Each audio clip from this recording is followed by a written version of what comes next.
Empresário é baleado, sobrevive e ajuda a polícia a prender os criminosos. Fraude bilionária no controle de bebidas tinha funcionários da Receita e da Casa da Moeda. Homem espera 12 horas pelo resgate e sobrevive. Desaprovação de Dilma bate recorde e já é maior do que a de Collor. Na série especial, a doença rara tratada com suco verde. A cura estava ao lado, a poucos metros. Olá, boa noite. Uma chacina em São Paulo deixou 6 mortos e 1 ferido. A polícia investiga o que teria motivado essas execuções. A principal pista até agora são as cápsulas das balas encontradas no local do crime. As famílias passaram o dia no Instituto Médico Legal para liberar os corpos das vítimas. O irmão de Geraldo é um dos mortos. Ele está internado fora de perigo. Maldade que eu sei dele, eu acho que não tinha nenhuma. A chacina foi na madrugada numa comunidade do Jardim São Luís, zona sul da capital paulista. Testemunhas contaram que os criminosos chegaram num carro. 2 jovens que estavam na calçada foram os primeiros baleados. Depois, os atiradores entraram em um bar e mataram outras 3 pessoas. Um homem morreu em frente ao local. A última vítima atingida pelos disparos estava na rua e sobreviveu. Iranildo Pereira chegava para abrir a peixaria ao lado do bar. Ele está internado fora de perigo. Os 6 mortos tinham entre 17 e 39 anos. Apenas um deles tinha passagem pela polícia por estupro. A Corregedoria da PM vai pedir a análise das cápsulas encontradas no local do crime. Elas são de pistola .40, arma utilizada pela Polícia Militar. Pelo número inscrito em cada uma delas, é possível rastrear para quem foram vendidas. O crime desta madrugada eleva para 10 o número de chacinas na capital e na Grande São Paulo. Foram 48 mortos só neste ano. Agora, uma história impressionante que aconteceu no interior de Minas Gerais. Depois de capotar o carro e parar no matagal, um motorista de 31 anos ficou mais de 12 horas à espera do resgate. Uma cena impressionante. Marco Antônio Cassimiro, de 31 anos, aguarda embaixo do veículo o atendimento médico. Segundo o pedreiro, foram 12 horas de espera desde que o carro capotou. Aqui tá agora. De ontem. O acidente foi na BR-491, entre as cidades de Paraguaçu e Eloy Mendes, no interior de Minas. O carro dirigido por Marco capotou várias vezes até parar neste matagal. E como ninguém viu o acidente, o pedreiro passou a noite escondido embaixo do veículo. Depois de uma madrugada de frio, em que a temperatura chegou a 9 graus, trabalhadores rurais que passavam pelo local chamaram uma equipe do SAMU. Marco veio para esse hospital em Varginha. Depois de passar por alguns exames, a equipe médica constatou que ele sofreu uma lesão na medula e corre o risco de ficar paraplégico. Do acidente até o momento que ele chegou para nós, pode ter sido crucial para o prognóstico dele. A mulher suspeita de matar uma grávida e roubar o bebê confessou o crime à polícia. O corpo da vítima foi encontrado ontem no interior de Minas Gerais. Durante a reconstituição do crime, a esteticista Gilmara Patrocínio confessou que matou e fez o parto da grávida sozinha. Disse que queria o bebê para ela. A autora, ela simulou uma gravidez para o marido. E sendo assim, uma hora a criança teria que nascer. Patrícia da Silva estava desaparecida havia 4 dias. Foi morta nesta lavanderia desativada no interior de Minas Gerais. Um laudo vai revelar se Patrícia estava viva no momento do parto. Gilmara contou para a polícia que levou a criança para casa. Depois ligou para os bombeiros, dizendo que teve o bebê no quarto. Então foi levada para o hospital. Quando o sumiço de Patrícia veio à tona, o médico da cidade desconfiou e ligou para o delegado. Gilmara já teve a prisão temporária decretada. A polícia investiga a participação de outras pessoas. O menino está em um local protegido que não foi revelado. A única coisa que sobrou, a minha filha eles destruíram. A minha filha cruelmente eles acabaram com ela.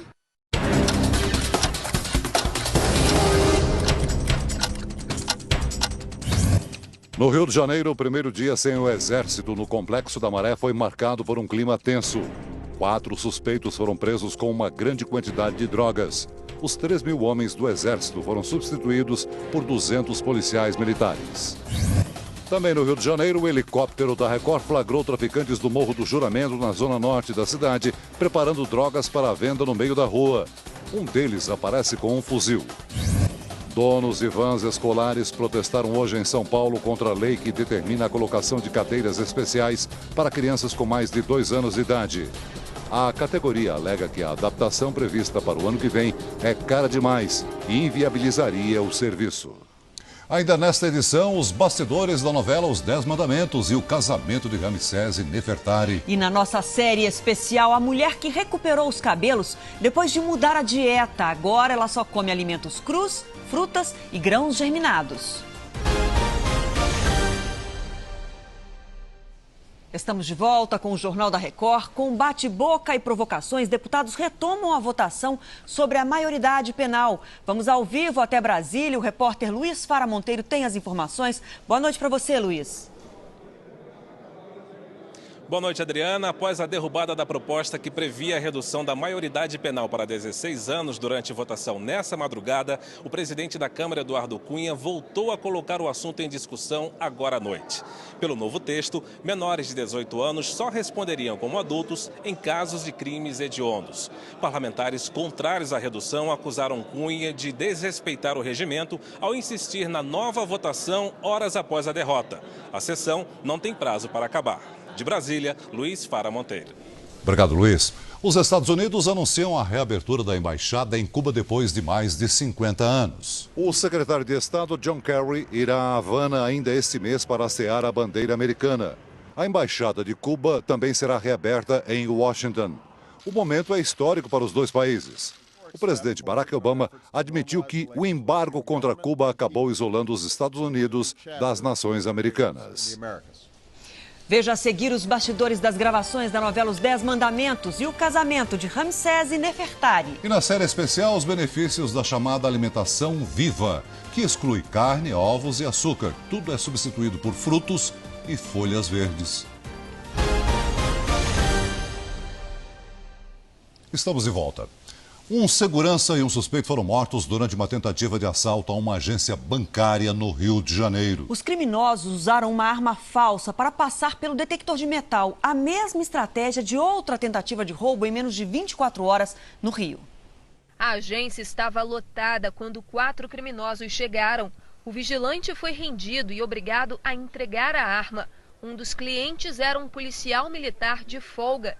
Segundo a polícia, o PM atirou contra os criminosos. O assaltante, que estava com a arma do vigilante, reagiu. O suspeito e o segurança foram baleados e morreram no local. O policial de folga foi ferido na mão sem gravidade. 2 suspeitos foram reconhecidos nas imagens do circuito interno e acabaram presos. O 4º assaltante conseguiu fugir. Segundo a polícia, um dos assaltantes usou uma arma de brinquedo para passar pelo detector de metais da porta giratória. Foi a mesma estratégia usada em outro rouba-banco em menos de 24 horas no Rio. Ontem, 6 criminosos invadiram uma agência na Zona Oeste. Na fuga, os assaltantes foram surpreendidos pela polícia. Houve tiroteio na entrada do banco.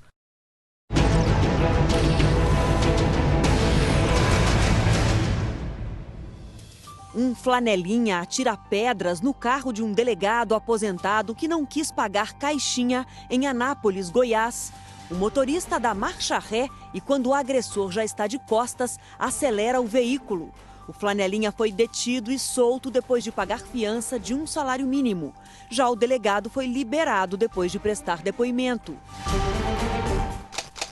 O motorista deste caminhão perde o controle e tomba na alça de acesso da BR-448 em Porto Alegre. Em segundos, o veículo pega fogo. O caminhoneiro conseguiu escapar ileso. Também no Rio Grande do Sul, motoristas flagraram esta caminhonete em zigue-zague na estrada, em Vacaria, até capotar.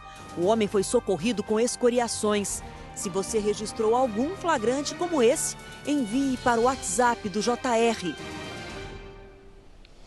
Um casamento real, faraônico, mobilizou todo o elenco da novela Os 10 Mandamentos. O faraó Ramsés vai se casar com Nefertari. A cena tão esperada vai ao ar amanhã. São meses de preparação. Da escolha das flores aos músicos. Tem que estar tudo perfeito. Você tem que lembrar de cada detalhe, da comida, da posição da figuração, da roupa que eles estão usando. Tem que criar climas, como é no casamento. A música troca, então os músicos param, faz um silêncio. Ainda mais porque o casamento é do faraó. Vai conseguir se casar com a mulher da vida dele, com o grande amor da vida dele. Que é Nefertari. Ela já havia decidido se tornar sacerdotisa depois que Moisés foi exilado. Mas Ramsés a convenceu a se juntar a ele. E ele é muito esperto, né? Porque, claro, ele a ama, mas ele também mostra o mundo que ela pode viver. Aquele mundo de muito luxo, de muito ouro, de muita comida, de muita fartura. E ela acaba aceitando. E a noiva? Tá nervosa? Não, já casei.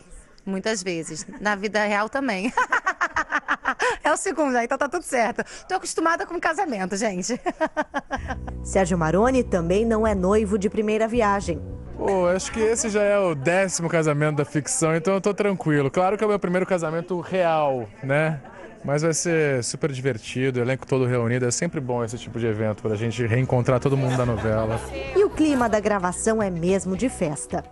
O vinho é cenográfico, mas toda essa comida aqui é de verdade. E o cardápio desse casamento tem muita fruta, algumas receitas que são velhas, conhecidas da culinária árabe, como o cuscuz marroquino, algumas pastas, como hummus, baba ganoush. Tudo isso aqui para satisfazer os convidados dessa festa, como Garrige, que come muito nessa novela. O Garrige é o cozinheiro do faraó e ele também tem que experimentar, né? Para ver se a fruta está no ponto, se a comida está bem feita. Ele fica aqui de olho em tudo. E o ator tem que fazer isso direitinho, né? Fazer direitinho, tem que comer com vontade. Eu quero dizer só uma coisa, o buffet do meu casamento não é do Garrige porque ele não tem competência para isso, entendeu? Então eu contratei um buffet por fora. Só falei, já falei. Mentira dele, eu fiz tudo. Vocês vão ver, eu fiz tudo. Vai na minha cozinha pra você ver. A cena do casamento de Nefertari e Ramsés você vai ver amanhã em Os 10 Mandamentos. De agora em diante, serás a grande esposa real.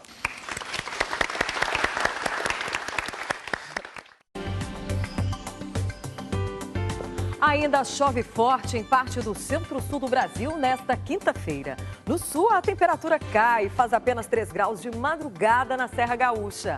À tarde, a máxima não passa dos 21 graus em São Paulo. Em Porto Velho faz calor de 35 graus. Uma frente fria e áreas de instabilidade deixam um tempo chuvoso em parte do sul, sudeste e centro-oeste. Algumas cidades entre Paraná, São Paulo e Mato Grosso do Sul podem receber em um dia o volume de água esperado para todo o mês. Áreas de instabilidade provocam chuva também sobre a região norte e o litoral do nordeste. Tempo seco e ensolarado nestas áreas amarelas do mapa. Em Campo Grande, chove ao longo do dia e a máxima é de 29 graus. Em Curitiba, faz 16, em Belém, 31 graus. Em Aracaju, há risco de temporais e faz calor, de 29 graus. Em Porto Alegre, a polícia prendeu um homem suspeito de mandar sequestrar e tentar matar um empresário. Ele é um ex-funcionário da vítima e estaria se vingando do patrão. Foi no meio desse matagal que a vítima levou 2 tiros. Mesmo assim, se levantou e foi atrás de ajuda. Como o cidadão ficou imóvel, os bandidos, achando que ele estava morto, fugiram, levando o carro e todos os pertences da vítima. O empresário foi sequestrado no estacionamento desse shopping em Porto Alegre. Segundo a polícia, 2 homens pegaram cartões e senhas e passaram para uma terceira pessoa que estava lá dentro. Após todo o dinheiro ser sacado, os criminosos usaram o telefone da vítima para fazer um telefonema. E nesse momento veio a ordem: eles deveriam matar. A ligação foi feita para o número de Maicon Alves, de 21 anos. Bota a mão na cabeça, vamos lá. Bota a mão na cabeça. Que foi preso como suspeito de ser o mandante do crime. Maicon é ex-funcionário da vítima e foi demitido porque teria furtado a empresa. A tentativa de latrocínio seria uma vingança. Os outros 3 envolvidos no crime também foram presos. A Polícia Federal desarticulou um esquema bilionário de fraude que envolvia funcionários da Receita e da Casa da Moeda. Imóveis no valor de 10 milhões de reais foram confiscados. Os agentes cumpriram 23 mandados de busca e apreensão. No Rio, a sede da Casa da Moeda e um condomínio de luxo na Barra da Tijuca foram alvos da operação. As irregularidades aconteciam na escolha do operador do chamado Sicob. O sistema controla a produção de bebidas em território nacional para garantir a arrecadação de impostos. A administração é da Casa da Moeda, mas o serviço é feito por uma empresa especializada. Segundo a polícia, a fraude favorecia a Siquepa Brasil. Investigações apontam que servidores da Receita Federal e da Casa da Moeda recebiam propina para favorecer a empresa durante o processo de licitação. Em jogo, um contrato de 6 bilhões de reais. A Corregedoria do Ministério da Fazenda instaurou sindicância para apurar o enriquecimento ilícito de servidores. Em nota, a direção da Casa da Moeda informou que todos os funcionários envolvidos no caso serão exonerados. A polícia vai apurar se o esquema envolvia lavagem de dinheiro no exterior. Uma pesquisa encomendada pela Confederação Nacional da Indústria aponta nova queda na popularidade da presidente Dilma Rousseff. Segundo o levantamento, os entrevistados que consideram o governo Dilma ótimo ou bom caíram de 12% em março para 9% em junho. Já os que definem o governo como ruim ou péssimo subiram de 64% para 68%. Mesmo no Nordeste, região onde a presidente tem seu melhor desempenho, o índice de ótimo ou bom caiu de 18% para 13%. Até mesmo na principal marca do governo petista, o combate à fome e à miséria, a desaprovação chega a 68%. E mais da metade dos entrevistados, 61%, estão pessimistas. Acham que o governo não vai melhorar. São índices piores que os de Collor, pouco antes do impeachment, e comparáveis ao pior momento do ex-presidente Sarney. Aliados saíram em defesa da presidente Dilma. Nós temos certeza de que esses índices são pontuais e serão recuperados rapidamente. A oposição vê risco para a governabilidade. O que me parece é que a cada dia que passa, o governo faz um esforço enorme para não terminar esse mandato. E no último dia da viagem aos Estados Unidos, a presidente Dilma Rousseff foi à Califórnia buscar parcerias na área de inovação. Uma visita ao centro da tecnologia no mundo. Dilma se encontrou com a presidente da Universidade da Califórnia, onde está a maioria dos estudantes brasileiros do programa Ciências Sem Fronteiras. Na sede do Google, uma homenagem à visitante ilustre. A empresa anunciou que vai ampliar a atuação no Brasil. Dilma conheceu os novos projetos, como o carro que se locomove sozinho, sem motorista. É fantástico. Porque você tem a impressão, antes de entrar e andar, que vai ser uma coisa insegura, mas não é. Ela ainda se encontrou com a ex-secretária de Estado, Condoleezza Rice, e almoçou com representantes das maiores companhias de tecnologia do mundo. No último dia aqui nos Estados Unidos, a presidente Dilma evitou falar sobre a queda de popularidade do seu governo. E apesar do cenário desfavorável, Dilma tratou de amenizar a situação. E o clima político só me faz ficar mais atenta ainda e me dedicar mais a resolver os problemas que necessariamente existem. No fim da tarde, uma visita à NASA, uma viagem ao futuro antes de voltar e encarar o presente.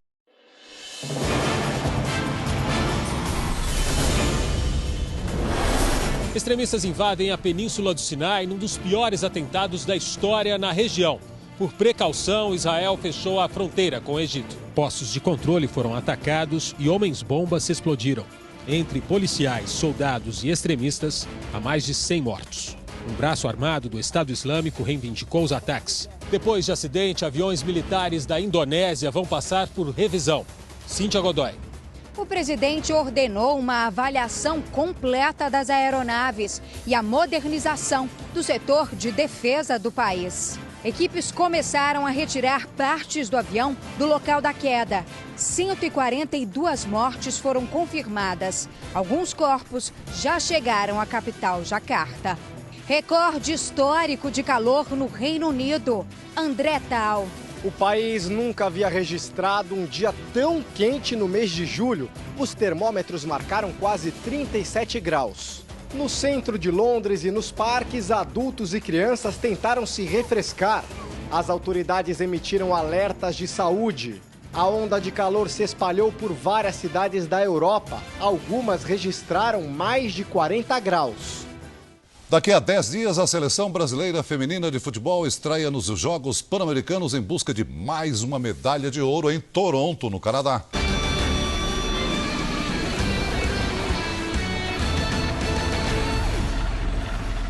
A seleção faz os últimos treinos em Itu, interior de São Paulo, para chegar ao pódio em Toronto. No PAN a gente tem grandes chances de buscar o título, de ir para as finais. A seleção estreia no dia 11 de julho contra a Costa Rica. Será o início de uma campanha em busca da terceira medalha de ouro. A liderança em campo será de Formiga, 37 anos, o nome da experiência. 6 Copas do Mundo, 5 Olimpíadas e a caminho do 6º PAN. Encaro como se fosse um Mundial, como se fosse uma própria Olimpíadas, com a mesma vontade que eu tive antes de jogar esse campeonato, como outros atrás também. Quebra o recorde dos Jogos Pan-Americanos. A partir do dia 10, a Record será a casa do esporte olímpico. Você vai ver com exclusividade os Jogos Pan-Americanos, direto de Toronto, no Canadá. A principal competição das Américas e os principais atletas em busca das melhores marcas. Medalha de ouro mais uma vez. Jogos Pan-Americanos de Toronto, só na Record.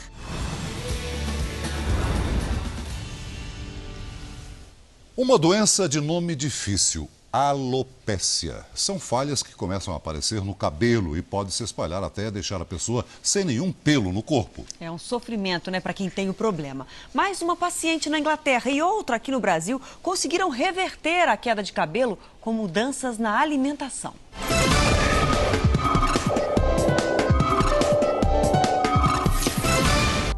Esta adolescente tem uma doença rara e bastante estressante para a idade dela. Rihanna tem alopécia, que é uma forte queda de cabelo.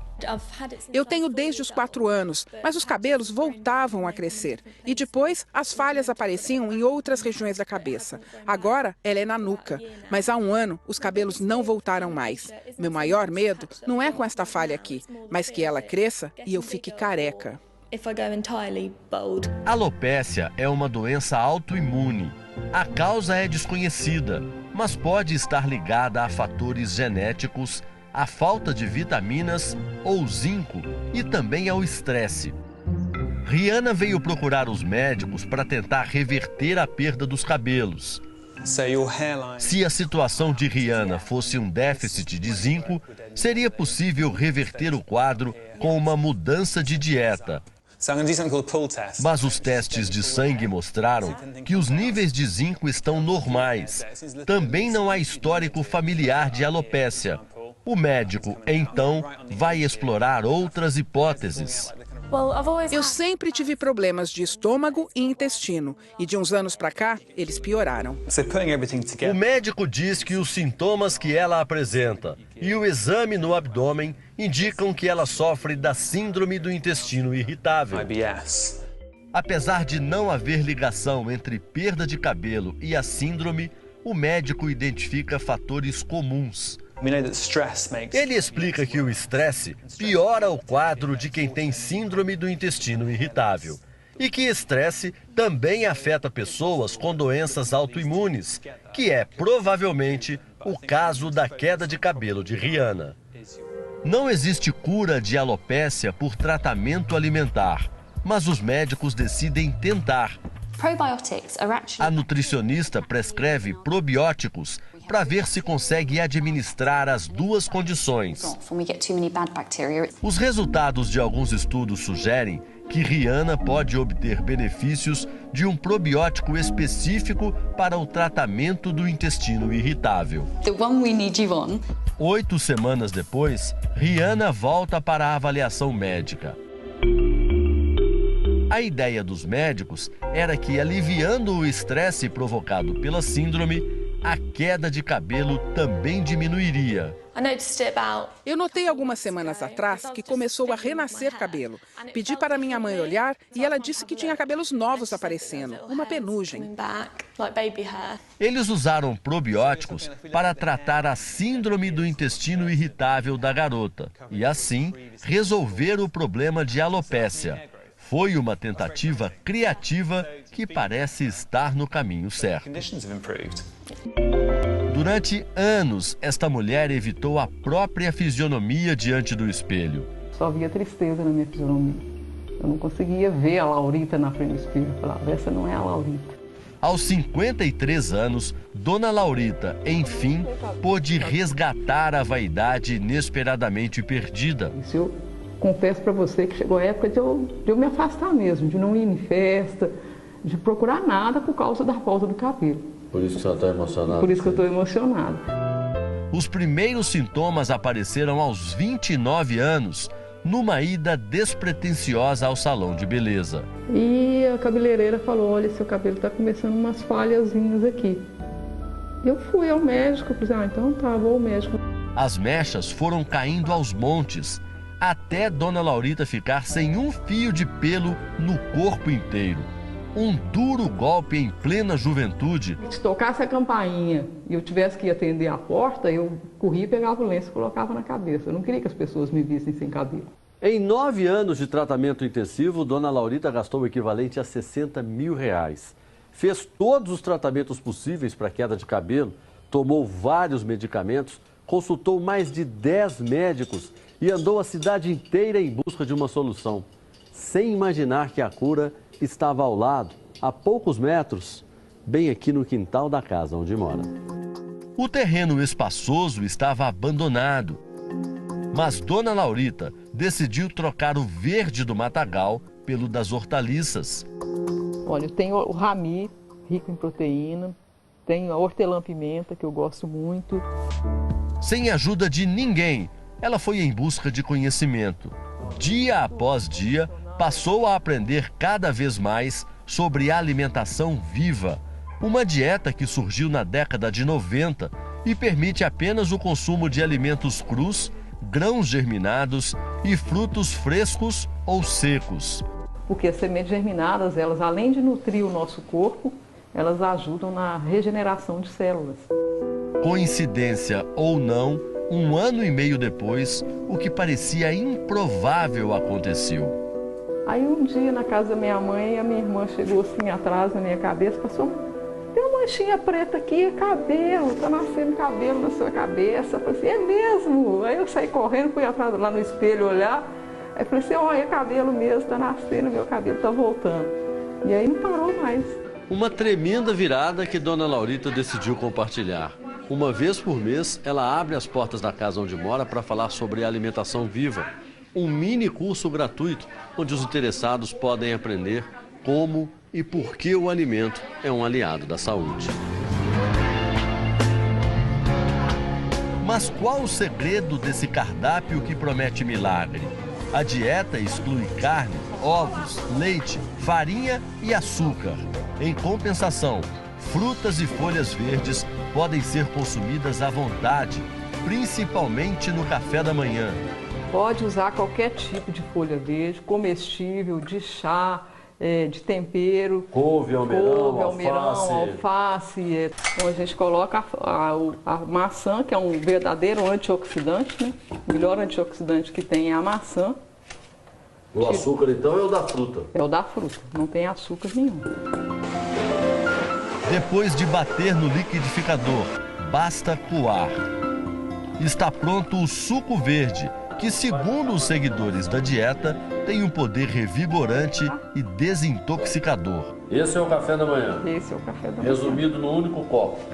Não, pode tomar até 1 litro se você quiser. Ah, pode tomar? Quanto aguentar? Quanto aguentar.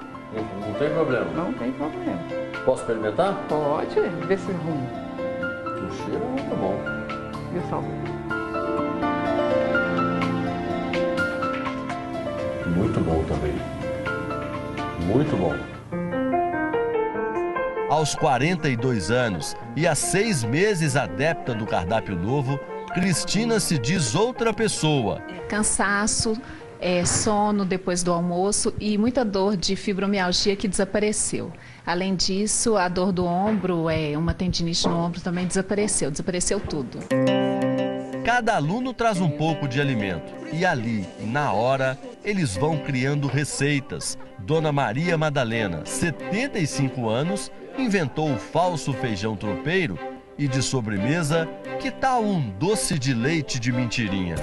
Leva mamão, abacate, tâmara e um pouquinho de canela. Experimente. Parece mesmo doce de leite. Parece, sim. E sem açúcar. Sem açúcar. Delicioso. E sem leite. E não engorda. Não engorda. Natural. Muito bom. E Dona Jalba, quem diria, fez uma limpeza surpreendente na prateleira de casa. Tem uma prateleira assim só de sementes. Eu tenho umas 20, 30 qualidades de sementes na minha casa. E remédio? Nenhum. E não há desperdício. O que sobra na cozinha vira adubo. Da terra veio, para a terra volta, em forma de fertilizante para a horta, a mais nova farmácia do bairro. Mas a dieta provoca divergências. O cardápio é criticado por especialistas porque seria pobre em proteínas, calorias e outros nutrientes importantes, como o ferro. Os médicos dizem que pode funcionar para uns e não para outros, mas no grupo de Dona